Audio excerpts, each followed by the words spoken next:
Amazon. Were you self-taught? How many hours were you spending studying YouTube and ebooks and things like that to learn how to do that? Yeah. I would say it was more like self-motivated to figure it out, right? Like I did self-teach myself some things, but it was more like I want to find people who know what they're doing.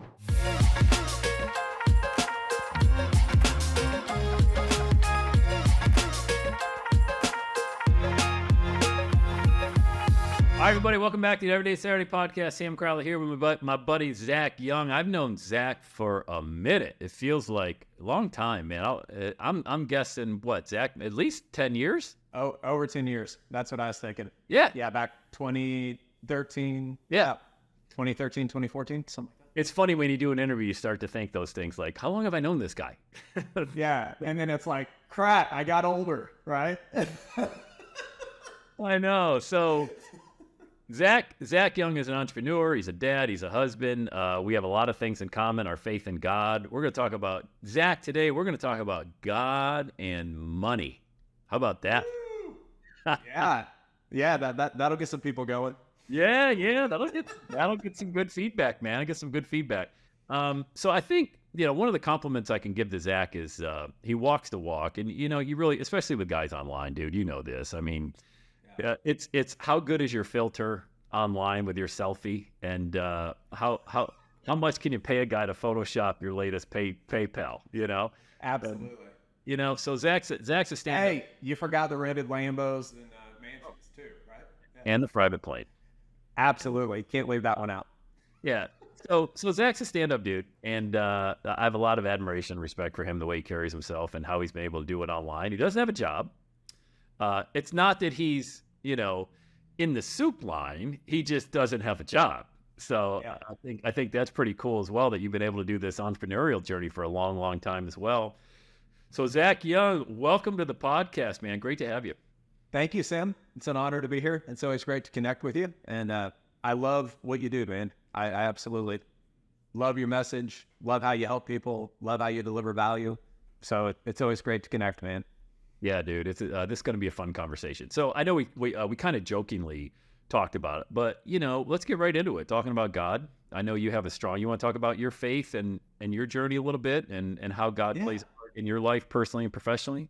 Yeah, absolutely. So I won't spend a ton of time on it, but I will rewind like towards the beginning. I grew up in a family where, they took me to some denominational church growing up. Dad and mom got divorced when I was around 3 years old. They'd both been through a lot of divorces and remarriages. Was with grandma and grandpa quite a bit. They took me to some churches. So there was always like a little bit of like faith seeds being planted, right? And then when I got into like junior high school, I remember having a Bible, praying, still not fully understanding it all, but I prayed, right? Prayed to God, prayed the whole world to be healthy and good and all that good stuff. And then also prayed for like all my needs, right? Like, I was in Taekwondo, right? So it's just like, when I go to this tournament, Lord, help me knock this guy's head off, but don't hurt him too bad, right? Let me bring home the gold. So looking back now, it's kind of funny prayers, right? But that's where I was at the time. Yeah. So that happened, but then like when I got into high school, it was kind of crazy, right? Like I kind of caved into peer pressure, had low self-esteem, low self-confidence. And really, I became like suicidal, honestly. I don't even know if you knew this about me, but so it was crazy. But even during the time when I was like into partying, into the party scene, drugs, whatever, could get me going, make me feel alive, I've always been an all or nothing type guy. So like I just went straight into that stuff. I was fulfilled for a bit. Even during that time, I remember like people would approach me in different places I was at. Like I remember going with my buddies to the fair, like the fairgrounds came into town. So we thought it would all be fun to like go smoke some weed and then go to the fair high, right? And there's people like out front of the gate, like handing out gospel tracts, telling about Jesus. But these little gospel tracts are like $100 bills or $20 bills. And I was so cooked that like I thought people were like handing me money, and I'm like looking at my buddies and I'm like, oh my gosh, this is so cool. And they're like, you idiot, like read it, look at it, it's our real money. And I'm just like, oh wow, God loves me, cool. And then like maybe a couple weeks later, I'm working doing pharmacy deliveries. I go into a gas station, pay for my gas. I'm coming out. Some random dude goes, "Hey man, do you know that God loves you?" I'm like, yeah, dude, thanks. So I mean, it's just like, it's wild looking back. How just like there were these people trying to plant hope on how like there's a connection to something bigger than yourself in the universe that has amazing love for you. And again, I didn't comprehend it at the time. And there came a point where all that stuff left me so empty to where I felt hopeless. Like everything I built up, like my car, like I had my car with my stereo, sports car, high school kid, you know, the girlfriends, the parties, all that, like even my job, like everything came crashing down. Like it just wasn't working out. And I'm like, dude, that's it. Like this is over. I go home one day after I walk out of my job because I was sick of it. My car was broken down, so I had to walk home like a couple miles from my job. Go into my home, pop some Tylenol and antidepressants and stuff, and just like try to overdose, try to take my life. Laying there on the floor, got really scared. Called one of my teachers, of all things. I had a really good relationship with her, high school teacher. She runs over to my house. You know, my dad got home early. He had no clue I was home because he didn't see my car there. And they rushed me to the emergency room to have my stomach pumped. I'm in there for a few hours getting my stomach pumped so the meds I took don't kill me. And then after I got out, my dad's like, dude, what is going on? You know, he's like, what do you want to do? I was like, well, I ain't going home. Like, I got to get help. I was like, I want help, right? So I was like, I ended up admitting myself into like a 1-week rehab thing. And it's pretty cool. They took you through the 12-step process that they do in AA and stuff. And during this time, I had some relatives that were distant. They reached out to me and they were like, you know, we heard about what happened. You know, I've been through some similar things and we just want to invite you over, right, to our home. So I come over to their home. I call them like aunt and uncle, but like they were like a cousin of a cousin, some sort of distant relatives. But they heard what happened. They wanted to connect with me. So I go over and they end up telling me about how like God is so much more than just like this old history book, right? Like God is real. He's alive. He speaks to people today. And I had never heard anything like this. And then apart from that, they're like, anything you want to share with us in your life, it stays in the four walls of this home. Like you have freedom here. We won't judge you. Any crap you're going through, just be yourself. You know, you're loved. We love you. God loves you. And really opening up that door to me, it was just like, wow. Yeah, you know, feeling that love. And then this little Methodist church I'd gone to off and on throughout time, mainly to like hang out with buddies and friends and girls and stuff that were there. I ended up going on August 30th of 1998. I was sitting there at the end. They go through all the, you know, if anyone needs prayer, yada, yada, yada. You know, it's usually they just go through the same thing over and over and over. Usually no one goes up. But this day, my butt leaves the seat, 18 years old, graduated high school, don't know what I want to do with my life, but I just go up front and I just told him, look, I want to surrender my life to God. I can't do this anymore, right? And I literally started crying like a little baby, probably for like, it felt like eternity, but it was for like 20 minutes. And like the moment that happened, it felt like 1,000,000 pounds just left off of me. Like all this weight, all this burden, all this stress.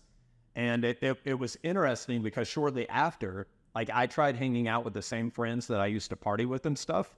And to me, it's like, hey, I'm still the same Zach, man. Like and they're like, dude, what happened to you? Like, What? Did you just trip too hard? Like you are not the same person. I'm like, yeah, I am. Yeah. And then someone shared with me, like, have you read 2 Corinthians 5:17? If any was in Christ, he's a new creation. Old things have gone, all things have become new.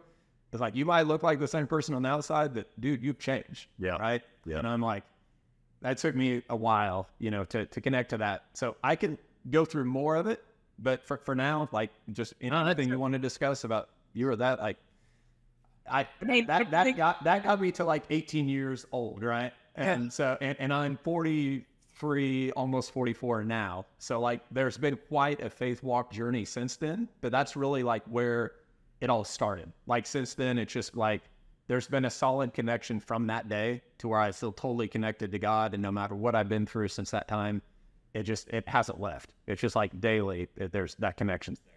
Yeah. Okay. So, I mean, the first thing that hits me, you said you were 18. I'm thinking this dude's already lived till he's 30. Is this story going till you're 30? Because everything you described was only. So, yeah, man. Yeah, I got questions. I got questions if you don't mind. Yeah, we can go up to that, and like I said, we can go up to current day, or if we go down a different rabbit trail, that's fine. But that Well, I gets want you to. up to 18. Yeah. Yeah, I want to. That's amazing context, dude. I didn't know that. So, wow, that's pretty amazing how God has found you, and you found him. I mean, the Holy Spirit calls and draws, right? So you obviously got called at the age of 18, and praise God for that, man. I think that's an amazing story. I'm going to bounce around a lot because I just got so much. We haven't talked in a while, and this is an ambush on my part with Zach. We have no questions prepared. We're sitting here shooting the breeze, but it's going to be amazing. I remember you invited me to speak at an event that you were having I think in Memphis. Would have been 8 years ago or so. Yep. And you gave a presentation there that I thought was fantastic. And it was on the topic of abundance. Okay. Do you remember that? I do. Thank you. Actually, you played a big part because you had experience speaking from stage. Mm-hmm. And actually, I was with a business partner at the time, and I was like, we had all these other coaches, right, that were going to speak on stage. And I was like, dude, you think we can get with Sam so he can give us a pointer? So when we all get up on stage, we don't sound like idiots. We can actually communicate effectively and deliver a message to people. And you helped you played a big part in helping that whole event be successful, just with you sharing your skill set and helping us with hey, this is kind of how you do it. It's that was extremely helpful. So yeah, I remember it all, man. Yeah, the power of a mastermind. You get everybody together. You can use some of my talent. I use some of your talent, and it was a really amazing event. And can you talk about that? You don't have to go back to that presentation, but I just want to talk about the topic of abundance. Why? Because you're a guy. I observe you from afar, and right now I know you always have an entrepreneurial venture going, and it's not like you're scattered. But you always have an entrepreneurial venture going. And you can talk about what you currently do or anything like that. But I'm not here to drill down into that necessarily. But you have an unusual amount of faith that no matter what you try, you got no parachute. Or maybe your faith in God is the parachute. Maybe that's the answer. But when you so I'm trying to weave in that presentation you gave on abundance and just your mindset around abundance. Why are you so bold because you go for some, I'm just going to say it. I hope it's okay to talk about, but I mean, you just recently got started on Upwork maybe a year or so ago, a little over a year ago. Yeah. And you're doing extremely well and you're making good money. You have 100 kids. How many kids do you have? 9 children. 9? But nine still quite a few. You're on your way to 100. Absolutely. You're happily married to your beautiful bride. You have 9 children, and you do not have a security in the sense of how we all view that as a job with health insurance and benefits and all of those things. So I want you to talk, and you got carte blanche to go where you want to go with this thing, but I really want to tap into your mindset, Zach, about abundance and why you are so bold and you just don't go get a job and you don't panic. You know what I mean? Yeah. Well, thank you. So I think part of that stems from about 13 years of having corporate jobs and trying different things. I tried different multi-level marketing, network marketing, the postcards, magazines, everything that we've all seen over the decades, right? Just trying to find out how to do some sort of entrepreneurial side hustle, side gig that maybe could become my full-time gig sometime. So I think, just there's a saying that says that people don't change until the pain of staying the same is greater than the pain of change, right? And it's there came a point in my corporate career where it's I'm just going for it. I have some 401k saved back. I have some money in savings. This is the time. And that was in 2010, right? And I know you've had similar experiences with your franchise stuff. You leaving corporate, we're getting to go back. So mine isn't too far off of that. There's some similarities, but it's I get into this big thing that I think is going to be some sort of investment thing that's paying us out X amount a month. This guy who I wanted to be my mentor, I connect with another guy that I think can be my mentor that I'd followed from a distance for a while. And before you know it, it's like month 1, month 2, month 3. It's like my work, my excitement's all high, but the bank account's like, boop, boop. Like the money just keeps going out, right? And like none's coming back in yet. It just like keeps sinking. And I'm like, up to that point, it's like, we're perfect credit people, right? We pay all of our bills on time, everything always works out. And at that time I had faith where like, I feel God wants me to do this. It's all going to work out. And before you know it, like we're broke.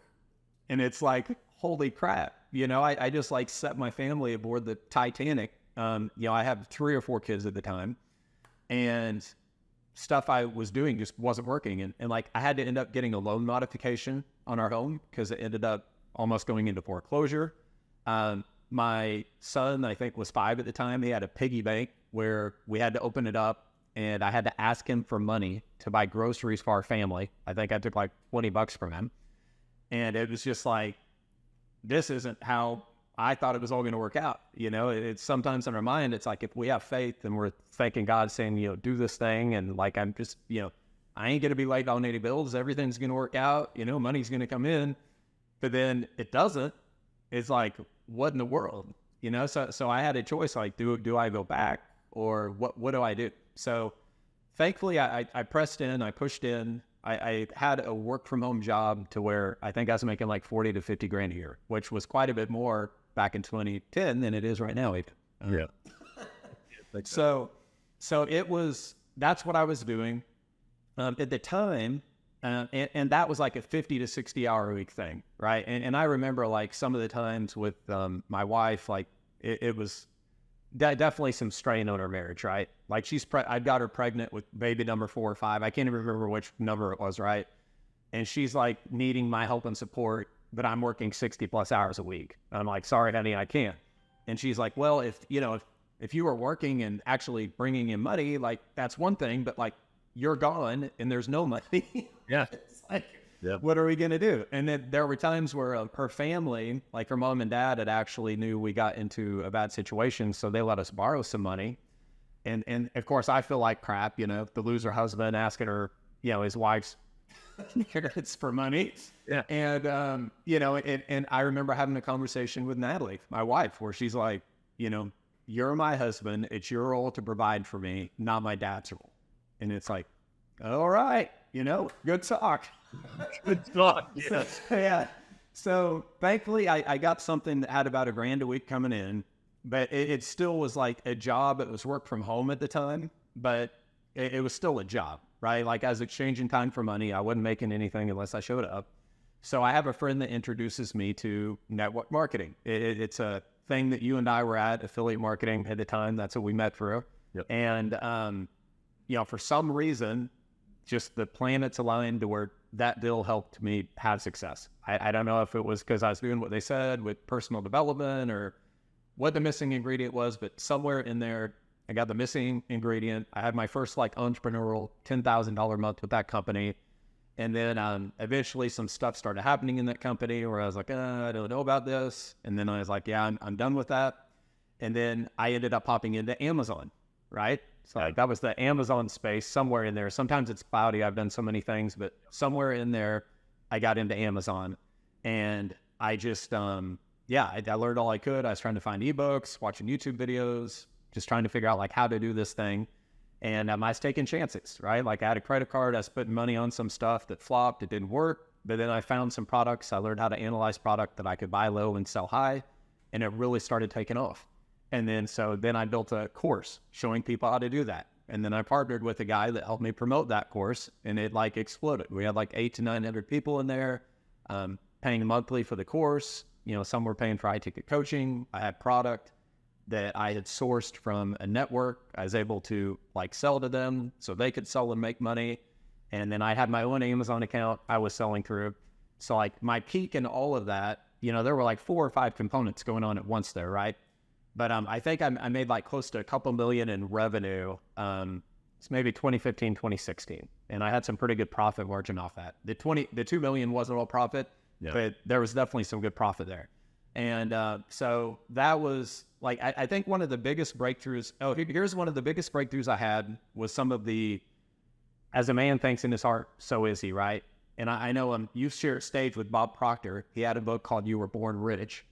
And he talked about how you could like write out a vision on a 3x5 card, you know, and like keep it with you, just like what you want to see happen.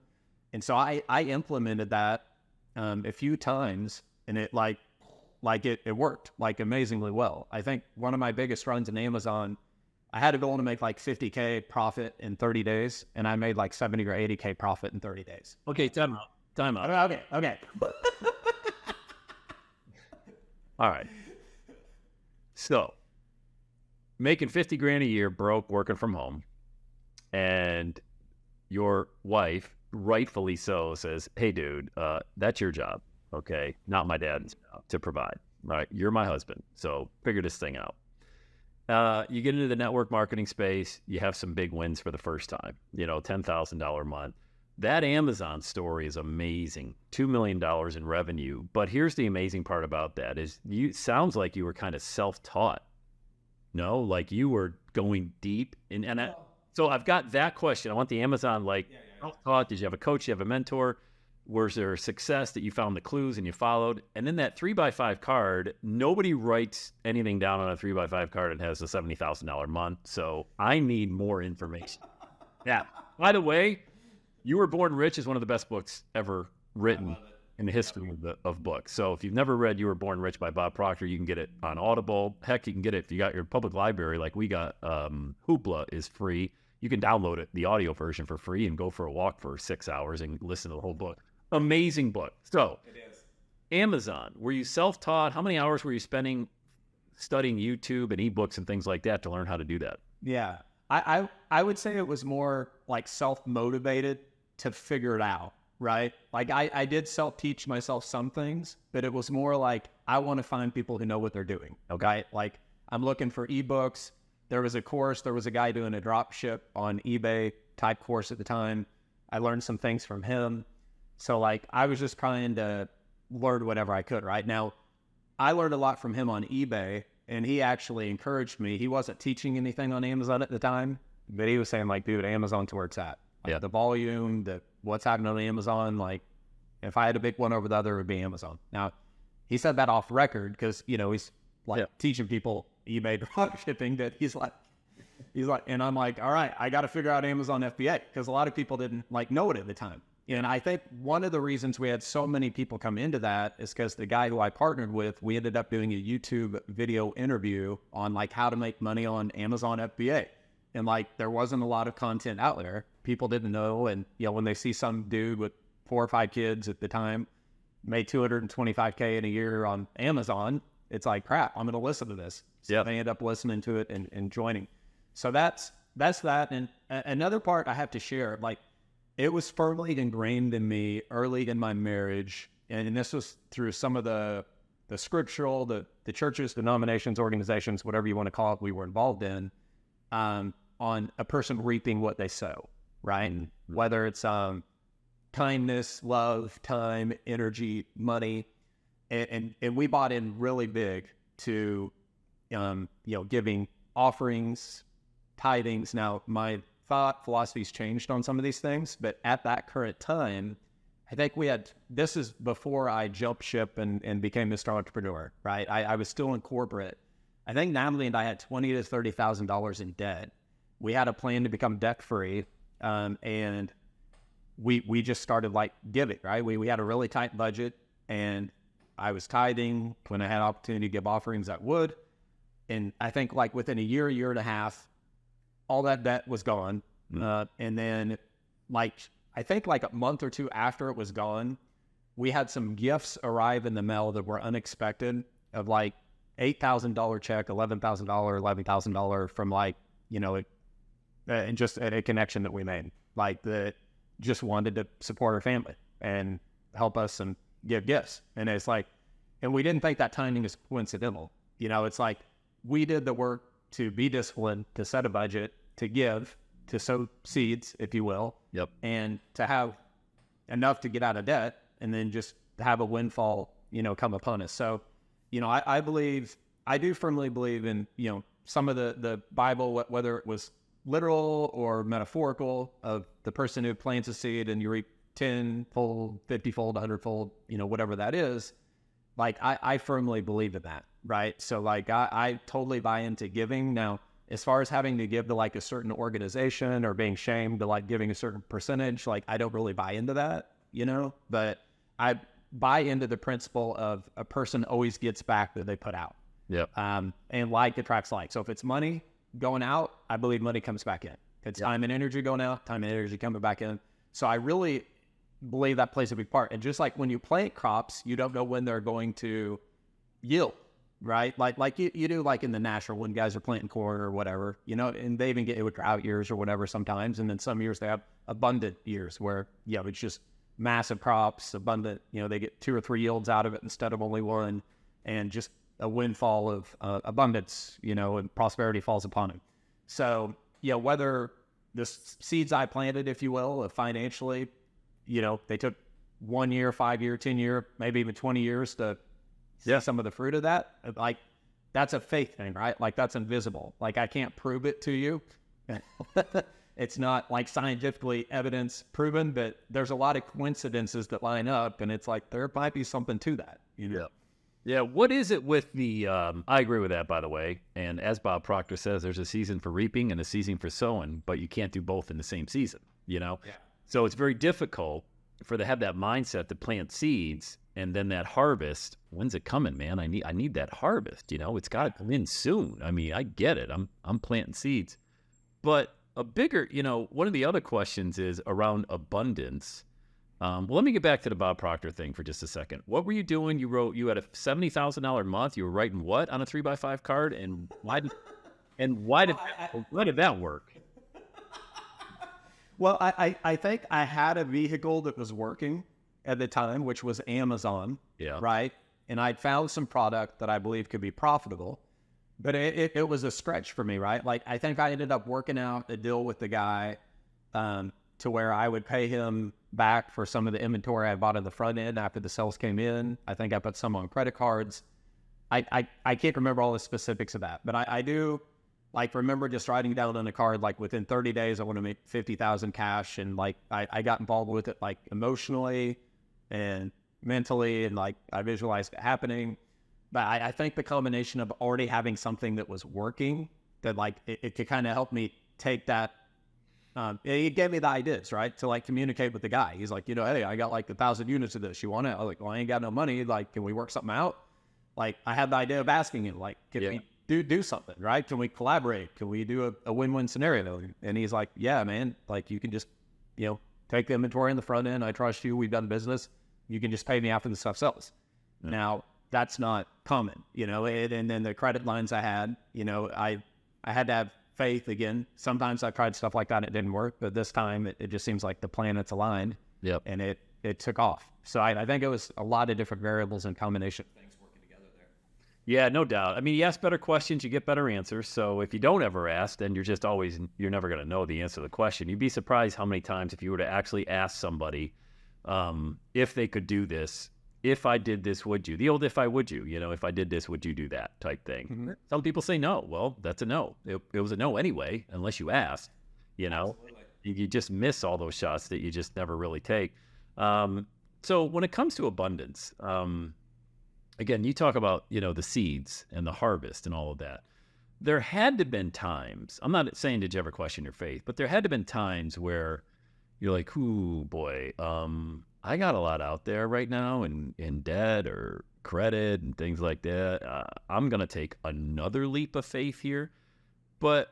And maybe it's just because we don't talk as much. Like, I'm not saying we don't. Maybe we get together a few times a year. We have a conversation. Maybe I'm just not in tune to know what's going on with that. And, probably not. First of all, it's none of my business. But second of all. Oh, I don't mind. I don't mind sharing, especially if it can help someone. Yeah. Because I'm just thinking, where's the worry, man? Where's the fear? Where's the doubt? I mean, what's going on? No, it's been there. Like, it's been a roller coaster ride, right? Like, my peak in businesses with a model like that was 2015 to 2016. So it's like, we've had years where we've crushed it. We've been in the black. I've had years where I've ended in the red. I've had times where we've had hundreds of thousands of dollars in our bank account. I've had times where we've been deep in debt. So it's been a roller coaster ride. I've had times where I've said, I joked around with my insurance agent, right, where we're talking about all of our insurance policies that we get on life insurance, and he joked around that, like, you know, my wife says I'm worth more dead than alive right now, and I'm thinking in my mind, like, bro, like, That's probably we're not too far off, you know, like, I got a big fat insurance policy, and like during different seasons it might have been better, you know. And now I'm not suicidal anymore, right? Like I don't lose hope to the point where, like, you know, I'm going to take my life and my family can have the money. Because I don't think that's the answer, right? Like I would rather go through the valley and the darkness, and even though it's not fun, and figure out what that looks like, as opposed to like trying to check out of here and leaving a massive hole in people's lives. And you know, here's the money. So yeah, I mean, it's definitely like I've had prayers. Now I have had prayers. Again, I haven't like intentionally thought like I'm going to take my life, but I've had prayers that have been like, God, you know, like I just need you to show me the way, right? Like my family has to have provision. Like either please provide for us. I'm willing to work. I'm not just sitting around waiting for money to fall from the sky, but like something's got to work, or take me out of here. Like, cause I'm ready to, like, I'm not trying to get out of here early, but like, I'm at peace with God. Like, I'm excited. I'm ready to go whenever the time is right. Like Paul's like, to live is Christ, to die is gain. It's better than I'm with you all. Like, I love my family. I love relationships. I love people I'm around. I'm going to enjoy this life as long as I'm here. But like, when it's my time to go, like I'm ready. Right. So I've had those prayers, like even recently. Like not today, but like not too long ago. God, show me what to do, or take me out here, because I don't know what to do. You know, and it's crazy because a couple of changes that have happened. Yeah, one, I never know what it's going to look like, right? So like back then when I said that, like, you know, I write it out on a card, and you know, I wanted the money to come through this. I kind of have the thought process now. I think God's opened my eyes to where I'm open to receiving from wherever, right? Like if I have my hands in 5 or 10 different projects, and you know, provision just blows through one of them and not the others, I don't care, right? But like as far as like trying to force it to where it has to happen this way, like I'm not there anymore. Now it's just like feel like I'm more in the flow, and like if it comes, I'm open to it coming however. So that's been a change. And then the other thing, like I said, it just like I think part of what helps me go is like I truly feel like I try to ask God to guide me in what I'm doing. And like in business projects, I always want to make sure I'm providing value to people, whether I'm offering services or products. And if it's something that I really buy into and I believe it really can help people, then I can feel really, really good about it. If it's something that's just like materialistic and it really doesn't benefit people, like, you know, there's programs out there, people are making a lot of money off of them, like exotic sports cars, right? Of like hacking cars, or these Rolex watches and stuff, to where you can buy them low at bottom cash value and sell them higher. And it's like that stuff really, it's cool. It just doesn't do it for me, right? Like I used to think the exotics were cool and stuff, and I was looking into it, but I reached a point in my life where it's like, dude, I'd rather have more diapers than watches. You know, it's like, I'm just not, it doesn't do it for me. So even if I can make millions, like flipping watches or exotics, I don't feel passion and enjoy in it. You know, I just feel kind of empty. So I think the fact that like what I commit to is something that I believe God wants me doing. It's like part of my ministry, if you will, or my calling or my mission. Like to me, that's what helps keep me going. And whether I'm making billions doing it or we just have our needs met, like I'm cool either way. And I never know what that's going to look like. You know, there have come times where like we've ran out of money, and it's like, okay, what am I going to do? And then like I might like have new credit lines open, or, you know, they came out with this for 1099 people, and there was a tax thing I didn't know about that I could qualify for, and I qualified for like 18 grand. Or, you know, an investor that has invested with me before and believes in me is like, yeah, you know, I'll invest with you if this is what you have going, and they give me flexible terms. So it's like just being open to what it may look like to do what I feel I'm supposed to do in this life. Like, I think that's what helps me, because I'm not just like out there getting abundance to get abundance. I'm not just like making money to get money. Like I'm out there fulfilling what I feel is a calling, and just whatever comes from that comes from it. you know, if it's a lot of money, I'm happy. Like, cool, that's awesome. Like, the whole Paul, like, I've been abased and I've been abound. I've heard some guys say, like, you know, I've been rich and I've been poor. You know, rich is better, right? It's like, it's a little easier, you know, little smoother selling when you actually have a lot of money in the bank instead of you're drowning in debt. But I've been in both places. Have you ever been judged by fellow Christians for having money and success? Probably. That you know about? I mean, probably. I've probably been like hit up by people more, like especially in the space we're in sometimes. Like when you get into the info space or coaching, and part of the thing is like you've got to show results in order to create desire in people, to show them you can help them get results. And then it's like some people sign up for your course and stuff, right? But then you got people blowing up your inbox like, you know, I feel God wanted me to come to you. Like, can you give us some money? It's like, what? So I probably had quite a few people like come into my inbox, hitting me up like, you know, hey, can I borrow some money or can you give me some money? But as far as people like coming right at me for like, you know, oh, you're a prosperity person. Or that. I've seen that happen to people, but it really hasn't happened to me. And it may just be because I don't get out much, right? Like You really are a hermit. Yeah, I mean, I love people. I love connecting with people. But like apart from my local community, I go to pick up kids, drop them off in preschool, you know, go to church with family sometimes. Like, you know, having 9 kids, I don't get with buddies a whole lot. You know, I'm not going out and hanging out and having guys' nights or chilling. Like my wife would be cool if I wanted to, but I just I don't really have a desire to. Like I either want to be working and doing what I feel I'm called to do, or I want to be with my family. Yeah, that's the majority of what my life consists of. By hermit, I mean I don't know if you'll see Zach posting from the next hot webinar conference that's going on in his niche, you know, traveling to these exotic places. Oh yeah, that is not me. Yeah, all the conference bouncers, like, yeah, that was one thing. Like, I love the power of live events. I know people can connect. I've gotten a lot from live events. But like where I'm at in my life, like I have no desire whatsoever. Like even though I know they help people, like Tony Robbins, Firewalking, you know, all the different people out there. Like if people are at a stage in their life where they can go, I encourage them to go to things like that. Yeah, they like that and that floats their boat. But yeah, currently that's not me. You're not gonna see me in that scene for sure. Yeah, I'm the same way now. I mean, I'll be 56 in a few months, and you know, if I was not speaking at an event, I would never go to an event, but I know how powerful they are. And there was a season of my life where I went to a lot and got a lot out of them.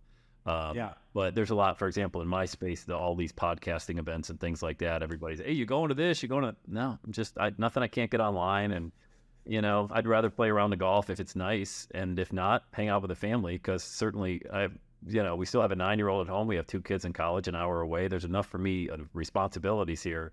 And I think we're called at a certain season of our life as well, you know, at least I am. And maybe it has to do with our upbringings too. Not growing up in a Brady Bunch type family, you know, kind of part of me wants to be that guy, you know, like just simple Mike Brady. Like that's kind of what I want to do. And it's such a paradox what people think I do, which is this extrovert yelling into a microphone. When I go to a live event, dude, I run to my room when I'm done speaking and just hide. You know, and binge on Netflix and just wait until my flight leaves. So that's what happened when you were emceeing at that Amazon conference. Yes. Heard Sam go. Ran out of the room, man. I'm always the first to leave, and it's always like, hey, I'm just going to use the restroom. I'll be right back. And then you don't see me till the next day. You're right. But no, I was asking. Yeah, I did have something in a bit. Yeah. Something that I've really been camping out with recently that has helped me tremendously, and I think it can help anyone listening to this, is you've heard the saying, know thyself, right?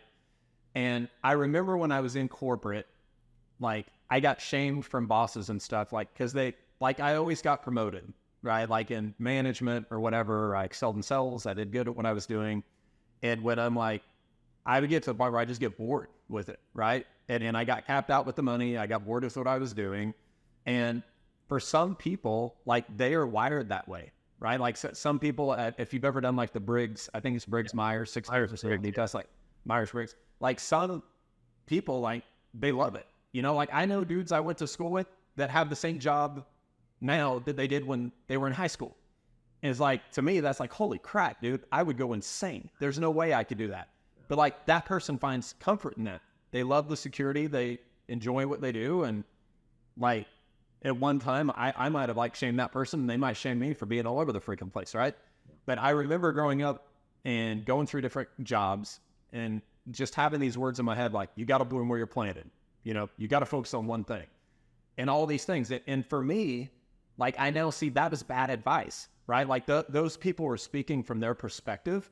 But when I look back at what I've excelled at, like I've been doing 4 or 5 things at once, right? Like that Amazon thing, you know, it was just Amazon, but there were 4 or 5 components that was having to be managed and worked and overseen. And if I got kind of tired with one thing, I could move into the other component. People were overseeing it. I was leveraging things with, you know, high quality people or systems. So that's kind of like where I'm at again. And I know you said like, I'm like usually doing one project.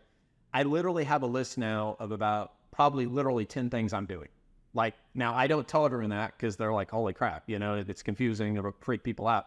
But to me, I have it organized in a simple way on a spreadsheet. I call it my leverage list. And it's just like, if I can do one thing on each of those daily, it doesn't have to be a ton of time. If I can have people in place or systems in place, I can just work on them. And like whatever takes off and needs more of my focus, cool. And like, I love it. I enjoy it. It gives me variety.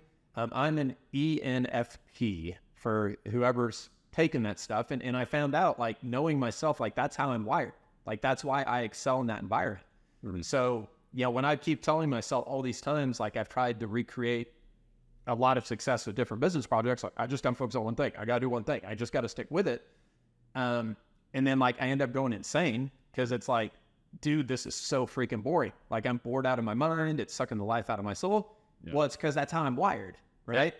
But again, another person may excel from that. So that's something I highly encourage.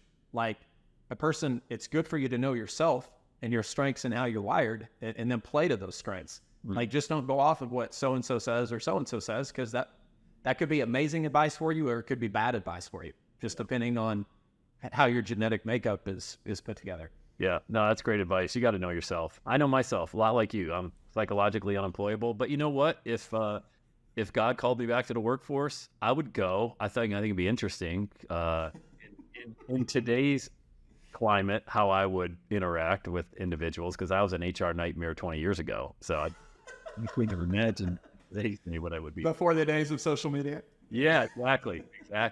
So let me kind of role play with you for a minute here, Zach. And I'm a guy or a girl. I'm making $50,000 a year, and I'm absolutely miserable. I don't have confidence that I can do what you just described. I don't think I have a special unique talent, whether it's starting an eBay business or an Amazon business or something from home. But I don't even want to get up in the morning, man. And I don't know why God allows me to be in this perpetual state of angst and worry and fear and anxiety. But really, this only life we have in the natural realm. I'm 50 some years old. It's almost over. I don't have any hope, man. I can't do what you did. I mean, I can't put stuff on a credit card and think I'm going to make it 30, 60 days later, or blow through my 401k. What's like a mindset I can take to get out of this funk? I don't want to do this anymore. Yeah. Well, I would say, again, like, start with knowing yourself, right? Like if you do the Briggs-Myers or some of the personality tests that are out there that are reputable, but then after you do it, like, look at it and really see, like, does that describe me? Because some of the tests out there aren't 100% accurate, right? So you don't want to, like, get faulty test results and then think, like, you're one way and it really isn't you. So that's why I say, like, after you do the test results, like, see if it resonates with you. Like, yeah, that is me. Look back through your life. Does this describe how I acted in these situations? Like, were these things that fulfilled me? Were these some of my weaknesses? So once you identify, like, who you are, right, I think you can put a plan together. Like, it might be that maybe you don't need to be Mr. or Mrs. Entrepreneur. Maybe, like, a corporate or career path is good for you. You're just in the wrong one. Yeah. Like, you should have been doing something more extroverted, and you're stuck behind a desk, introverted, like poking away on a keyboard. Yeah. Like, you should have been out on the sales team communicating with people, and you've been stuck in a cubicle for 20 years, and you're about to lose your mind. Or it could be that you're like me. You might be an ENFP, or someone who's like, I can't just do a corporate job. I can't stand this. It's crazy. I don't like, one of the ENFP things is like, I can't stand being told what to do. right? And my wife always like gives me a hard time about it. It's funny because we joke around. She's like, Zach, you need this. Don't tell me what to do, woman. Don't you know who I am? So once you identify, like, if that's you, right, where like you may do better, like you do have financial responsibilities. Like I would recommend, I don't know, looking back, like if someone in their heart feels they're supposed to jump ship, go for it. But like, I would never tell someone, you just need to quit your job and go make it happen. Like, I would never give that advice, ever. If someone wants to go for that, go for it, you know, but you will not hear that from me. But, you know, if you can get hope, right? Like, once you know who you are, and like, if you find stuff out there that is reputable, like that's one thing. Like, you know, Sam, he has a tremendous amount of success with his podcast. Now, this isn't a plug. He didn't say, you know, hey, Zach, come on and plug whatever he has going, because I don't know what you have going at the time. But, you know, if like you could see yourself enjoying that, and like you have a message, you like talking, you're more extroverted, you know, you love communicating, that might be great for you, you know, and you could find ways to monetize that. Or if you're more like, I don't want to talk to anyone, maybe you could find a good e-commerce program out there and learn how to buy and sell products online. You know, and I always say, start small, find something that works, and then start scaling it up gradually, you know. And so I think if you can identify who you are and get linked up with something that you think may be a good fit, you're going to have a learning curve you have to go through. So like, just, you got to have realistic expectations going into it. Yeah. Right? Like, no one bats 1,000. You know, it's probably not likely you're just going to knock it out of the park and make 100,000 your first year trying some at-home thing that you've never done before. Like that's probably not realistic. Right. But if you can start small and find something that works and gradually build it up, then that can give you hope, right? Where like, I don't have to be stuck at this job forever. Like I have something I'm working towards. I'm building for a future. I have a vision. You know, this thing's working. It you know, keeps you up late at night because you're doing it after work, after the kids are in bed. You might do it some on the weekends, and you know you're working towards a goal of something that brings fulfillment and can make you extra money. So that's the advice I would give with where I'm currently at in life. No, I think that's great advice. I wouldn't tell anybody to jump ship either, unless, like you said, you're just like, hey, I think I want to bet on myself. I got a 6-month burn rate. You know, I can start making money in 3 months, at least half of what I'm doing. Replay. I mean, it's funny how you find how creative you get when your back's against the wall, and yeah, where you go looking for opportunities. You know, so yeah, go ahead. Yeah, well, one thing that's happened with that is like the future self exercise, right? Where it's like, I ask myself, like, you know, what happens in 6 months what if I did jump ship? And what if I did have, you know, 50 to 100 grand in an account? And what if I tried to do something and in 6 months I ran out of money? Like, then what would happen, right? Like, then what's my plan? Yeah. And if you can walk yourself through that, like, well, I can move in with my parents. They'd be cool with that. You know, my wife and kids are on board with that. Like, if I had support, right, and I knew the worst case scenario, I could accept it, and my family and everyone who could be affected could accept it, and like, we're all willing to walk through it together. Like, I could see that scenario working if we're all at peace of like what the worst case scenario would be. But I wouldn't do the, you know, hey, honey, I'm going to make it happen. You know, I'm going to do this. I'm going to quit. And then like, I'm working 60, 70, 80 hours a week like I was. And then in 6 months, like, I'm out of money. Yeah. And it's like a total strain on the family. You know, we didn't go through that exercise of like, what if this doesn't work? It's just like, hey, I'm just going to go at it. And it didn't work. And then I figured it out. But there was a lot of stress and pressure on the family. Yeah, no doubt, dude. No doubt.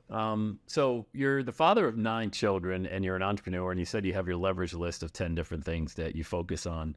How much time, you know, from when you wake up to when you lay your head on the pillow, how much time do you actively spend on your business right now? I try to do, I've gone through some studies. I can't even remember where I saw this recently, but I saw the optimal time is if you can fit in a 7-hour day, like that's an optimal time. Right. So I try to do like 5-7 hour days throughout the week.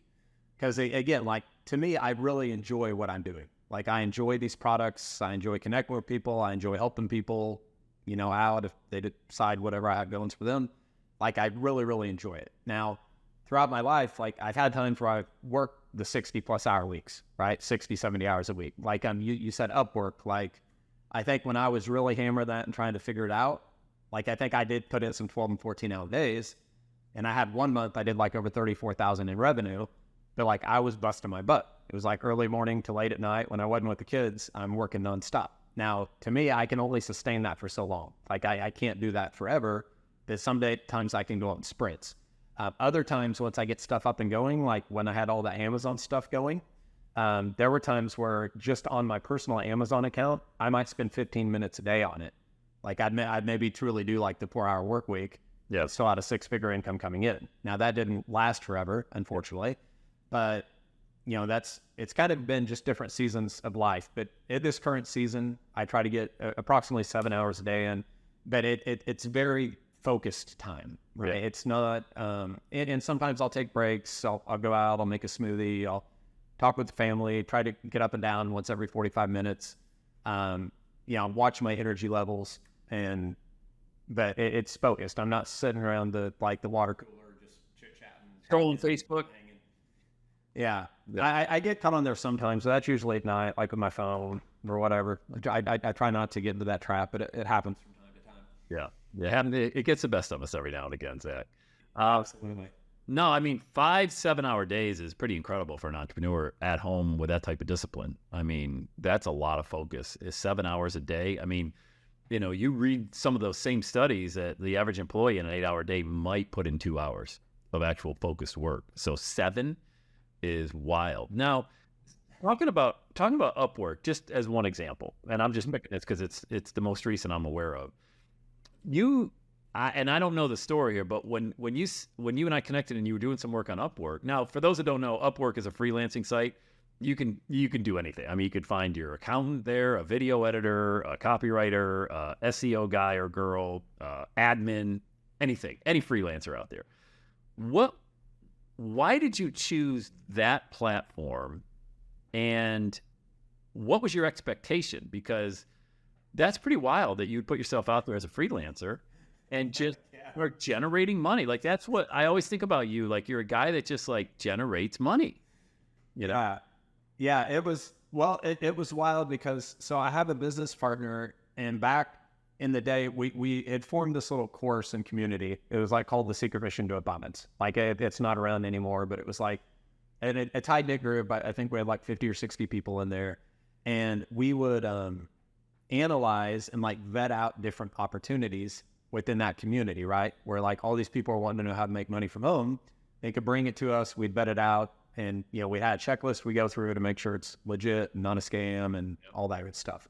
So in Upwork, like rose to the top of like, if someone's willing to exchange time for money, and if they have a skill set, like it's a legit way to make money from home.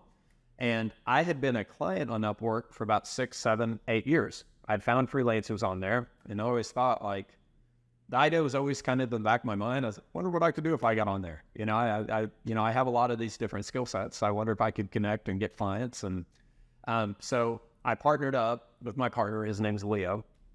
And we actually did it to where I handle a lot of the front end communication and I handle some of the fulfillment, but he actually oversees the fulfillment. Now, all of the clients know that.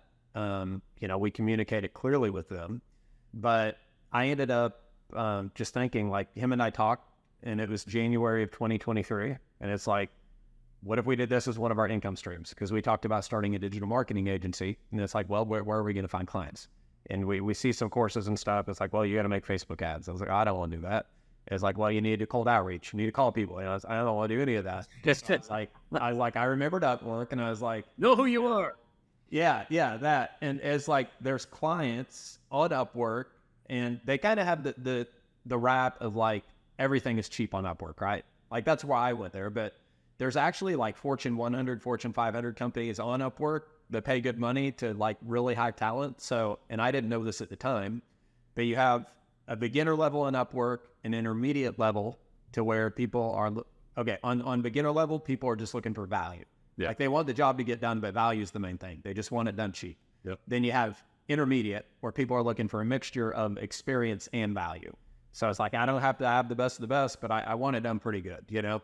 And then you have experts, and the people put on their clients and posting a job, like, they're willing to pay the highest rates for these people. Like, they just want the best of the best. So And I didn't know that before, but I did market research on the platform, and I was like, well, there might be some opportunity here. So just started going at it, and I didn't even know what I wanted to do at the time. It's like, well, Chat GPT was just hitting the scene, right? And I was like, well, maybe I could do some content writing, you know? And I'm sure like 5 zillion other freelancers were thinking that, right? They're like, just going to get some writing jobs and have Chat GPT do all the work for me, and I'm going to be rich, you know? And that's not how it works. But I ended up doing a resume. I did some emails for people. I did some content work. Now, I didn't use Chat GPT, but, you know, I did some content work. But I saw that in order to make like tens of thousands of dollars on there, that I was going to need to do a skill set that was more unique or specialized that people could pay more money for. So that's why my business partner had more experience with SEO. And so we're like, well, let's look into SEO. And I did some market research on the platform. I was like, well, that's in demand on the platform. And just started applying for jobs, figured out a really effective way to get clients. In that 30-day window that I told you we did over 34,000 something, we got 20 clients in 30 days in that 30-day window. Wow. That was like my third month on Upwork, like March or April. And then last year, we did close to like 145,000 in revenue, very good profit margins, and we helped about 60 to 70 clients. Now, through that, we built some relationships with people through there that are influencers that have very large networks, and we've built relationship with them to where we've done joint venturing, to where they're introducing us to their network. And when people sign up with us, you know, it's like a win-win for us and the people we're JVing with. And so that can be exponential growth, you know, from like all the work we put in. But yeah, I'm kind of at the point again where like, I kind of get tired of it, right? It's like, I'll sign on, like I might spend literally like 5 minutes a day applying for jobs, right? And then like, if I have 1 or 2 meetings a week, that's another 1 or 2 hours worth of my time for that project. And then the way I've structured it 50-50 with a partner, like he oversees most of the fulfillment. So like after someone's on, I really don't even do a whole lot. And at the same time, so that's why sometimes I ask myself, like, why am I bored? Like this isn't hard. It's like I'm doing the same monotonous thing over and over. Yeah. You know, it's like, it's almost driving me insane. So like we're looking at different things.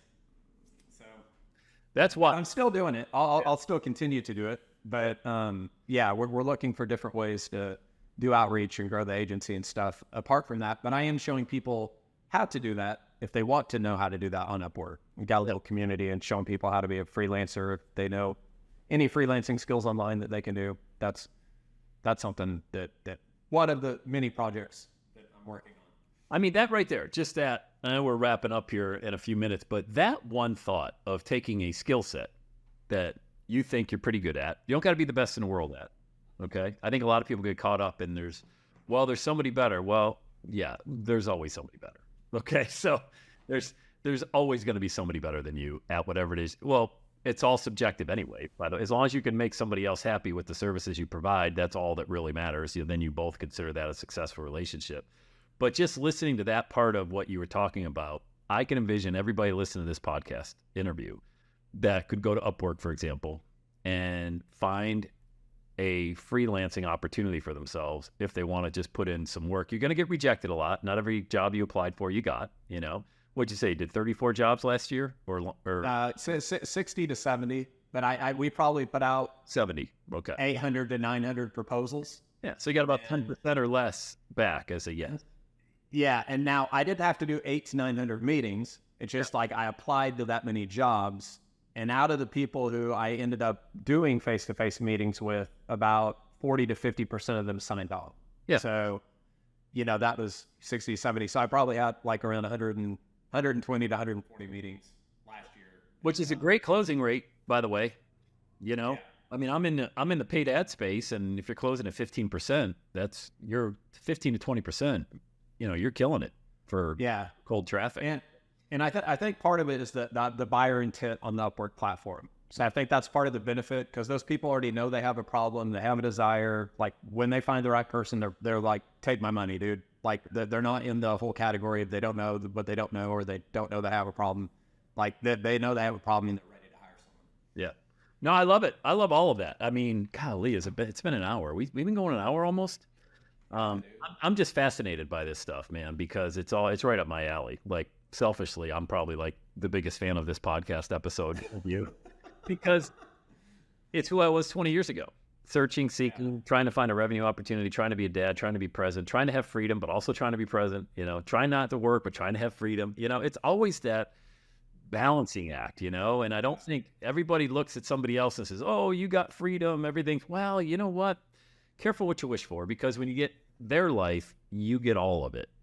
Yeah. You don't just get some of it, okay? You get all of it. So find the talent. That's so true. Find the talent that you really, like Zach said, you really enjoy doing. I can totally relate to a monotonous thing over and over again. Like I love gripping and ripping a podcast every day. That's why I do it. But outside of that, I'm like you, man. I get bored easily, and it's got to be something where I want to go and maybe try something different, and not even really business wise. I'm just saying, in a lot of different areas. So I think it's important to, while you're on this earth, God created us all in his image, and to understand that, you're not a mistake. I mean, you're absolutely a walking miracle. You've got a unique talent that nobody else has. You have a unique story nobody else has.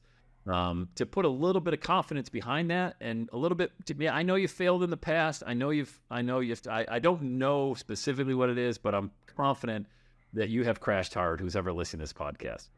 Find the energy and the strength to maybe just get back up one more time. And what Zach was talking about, whether you take a Myers-Briggs test and figure out where your unique talent is, or just you already know what it is, but you're a little gun shy, rightfully so, because you failed. Just give it one more shot, man. Give it one more shot. Stay focused, stay positive. And I think another thing you talked about, Zach, is the people that you surround yourself with. I know Leo. Leo's a great guy. And so you've also have that knack of surrounding yourself.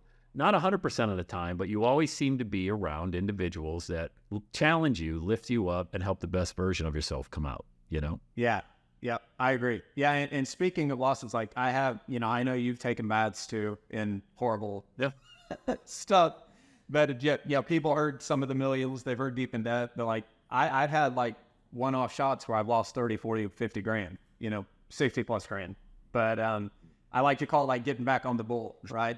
That bull knocked me off in 8 seconds. That sucked, but I lived to see another day, Yeah, So you do. You really do. And, it's important. We don't have many days left. Living to see another one is a big, big deal, Yeah. And so to take advantage of that. Well, Zach, that was a lot of fun, man. Talked about God, money, abundance, business, failing, Upwork, Amazon, eBay, all casting. Well, and we probably still could have talked for another hour and not even scratched the surface. But I want to thank you for coming on the show, dude. Always a pleasure to connect with you. I think you're a great guy, and thank you, man. By the way, if there's anywhere, people listen to the podcast, they want to find out more about you. Is there anywhere they can go to find out more about what you do? Yeah, I kind of joke around. I call myself like a hillbilly, simple person, right? I live in the Ozarks. I love greaternetworks@gmail.com. All right. So I don't have I'm not going to give you an X handle or Twitter handle or whatever it is. It's just like, if you ever want to talk, I love talking to people. I love connecting with people. Greaternetworks, plural, @gmail.com. Just hit me up. Tell me you heard me, talking with Sam. And I'm happy to support you if you have any questions or anything I can do to add value to your life. I'm more than happy to chat. Greaternetworks@gmail. Awesome. Man, you really are a hillbilly too. Have you ever been north of the Mason-Dixon line? I don't even know what that is, bro. The north and the north and the south. All you hillbillies stay in the south. Oh yeah. Well, let me think. I know you live in Carolina. I live in Charlotte. Is that south? Charlotte. That's south. I lived in Jackson, Mississippi. Yep. I lived in San Diego. Yeah, that's still south, but that's count. Yeah. I'm just giving you a hard time because you really you do wear that hillbilly moniker quite well, my friend. You really do. Thank you. Where are you living now? Because every time, you don't get like specifically, but you're always in the woods or something. Like you got a big house in the middle. Where's your house now? So I'm on about a 3/4 acre lot with maybe a 6,000 square foot, 6-bed, 4-bath home, maybe, but it's in a good convenient location. Like I'm actually in a gated community. All the Karens love me. Yeah. And we got the HOA, and we got like this little common area back behind our house with a swimming pool and walking trails and creeks and forest and all. So It's cool. I have good internet finally. You know, if you ever saw any of my old stuff, I was like on satellite internet and stuff, and like if it was cloudy out, like I'm all choppy on Zooms and stuff. So it was kind of important being I'm working from home that I actually could live in a home with decent internet connection. Some of the places I've lived have just been atrocious, even though the homes and properties were amazing. It's like the internet sucked. So got good internet. I think, and I say this too, man, you got to be interesting. I mean, you don't have to be. I'm not saying, I think everybody's interesting, first of all. But a lot of people are afraid to let that part shine, you know? Yeah. But you've always been somebody looking at like, what's that car he's driving? Like, that's bigger than the bus that takes my kid to school. You know? Where's that house? What is that you drive? You still have that thing?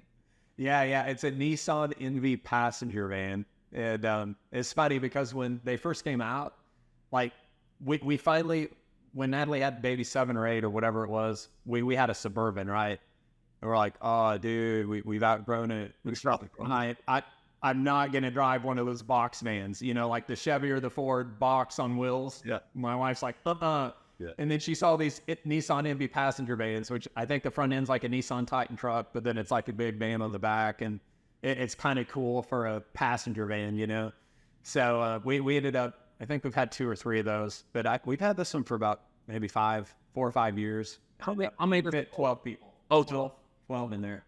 we're about to outgrow it now because like my oldest son's about to get married. You know, we have Natalie's mom's with us sometimes, so we might have to do like a 15-passenger van. The kids keep begging for a limo. Like, let's just get a limo, Dad. We'll ride around it. Yeah, sure. Why not? We'll get a driver. Yeah, we'll go around town. You won't get many eyeballs at looking at that. Not at all. Ay, man. So your son's getting married, man. Time flies. My daughter's getting married in June. When's your son get married? What month? In May. And it'll be our first one out. You're a little ahead of me. I have one that will be getting married, leaving and cleaving in May. And then our youngest just started walking this past week. She'll be 2 years old here, I think in February or March, April, something like that. Ask my wife, man. She's got all the dates. I think the biggest question, this is the last question everybody wants to know, are you guys done? I don't know. It's up to my wife. Like she like forces me, you know? Yeah, I got you. Yeah. You're that guy. You're that guy. Yeah, we'll see. She does more of the work. I don't know if Jim Gaffigan. I don't know if you ever saw that skit on that. He's like, what men do like in the human creation process compared to a woman, like we're pretty pathetic, right? Like we have 1% of pleasure that lasts minutes, and they get the whole 9-month thing and plus, right? So it's 100%. Pretty comical. 100%. Oh, yeah. You don't know if you're done yet. That's great. Well, at least we left it on a cliffhanger, man. Next time we catch up, they let us know. Zach Young, great having you on the podcast. Thanks again, man. Absolutely. If your peeps got value out of this, I'm always happy to come on. And like you said, we could talk for hours. So if people really enjoyed this, got a lot out of it, I'd be more than happy to come back and chat some more, man. Oh, I know they did, man. I know they did. You're a unique guy and authentic. I appreciate your time, man. Thank you. Appreciate you. Have a good one. Talk to you. Thanks. We'll see you back on the Everyday Saturday podcast. Hey, another podcast episode in the books. Thanks so much for watching. Hey, a couple things. Number 1, make sure you subscribe to the channel so you never miss a future episode. Number 2, can you like the video? Helps all that algorithm juice get going. We're looking for amazing people like you. And when you like the video, it helps us out. And here's the last thing and the most important thing.